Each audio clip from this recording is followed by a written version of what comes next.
জিনিসগুলো রেডি হয়ে গেছে, আর এই জিনিসটা বাকি চলে আসতে, তাই এটা একটু আসতে লেট হলো বলে টাইম লাগলো। তো কড়াইয়ের মধ্যে সব তেলটা পুরো ঢেলে নেব। পুরো ঢালা হয়ে গেছে, এবার দিয়ে দেবো সব জিনিসগুলো, আমি টোটালি দিয়ে দেবো।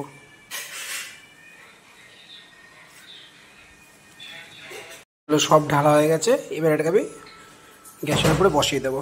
একটু ভালো করে নেড়ে নিচ্ছি, আর দিয়ে দেবো আমি একটু জল, ভালো জলটা দেবো,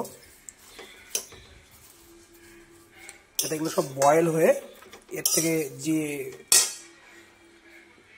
প্রোটিনটা আছে গাছের, যেটা আমাদের চুলকে সচেত করবে, মানে চুলের গোড়া থেকে শুরু করে নতুন করে চুল গজানো পর্যন্ত যা হওয়ার, সেই টোটাল যে ভিটামিনটা আছে এটার সব যেন বেরিয়ে আসে। তারপর এটাকে জল দিয়ে দেবো, বেশি দেবো না, জাস্ট এটা সিদ্ধ হওয়ার জন্যই দেবো কিছুটা পরিমাণ।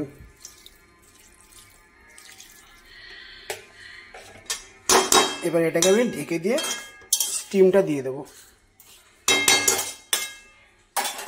রেখেছি, এবার একটু জাস্ট খুলে নেবো, দিয়ে আবার একটু নেড়ে দেবো।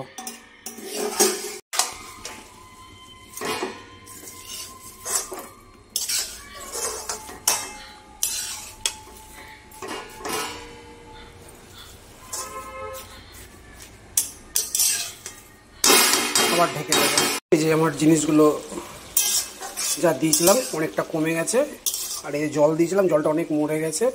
তো এর ভেতরের যে মানে কি ভিটামিনটা আছে সেটা আস্তে আস্তে বের হচ্ছে, কারণ সেদ্ধ হওয়ার পরে তো এটা থেকে যাবে।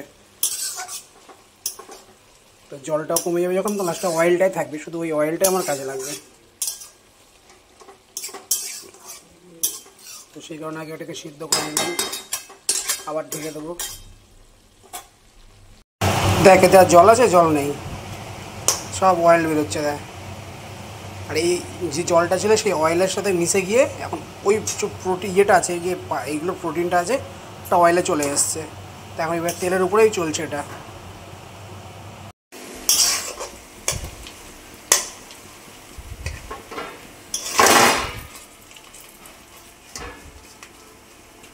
তেলটা এটাকে আমি নর্মাল হতে দিয়েছিলাম টেম্পারেচারটাকে। তো এই যে নর্মাল টেম্পারেচার হয়ে গেছে, জাস্ট এখন একটু হিট আছে। আমি যখন এর যে ইয়েটাকে তেলটাকে ছেঁকে বের করব, তো সেটা চেপা যাবে না, গরম যেহেতু এখনও আছে।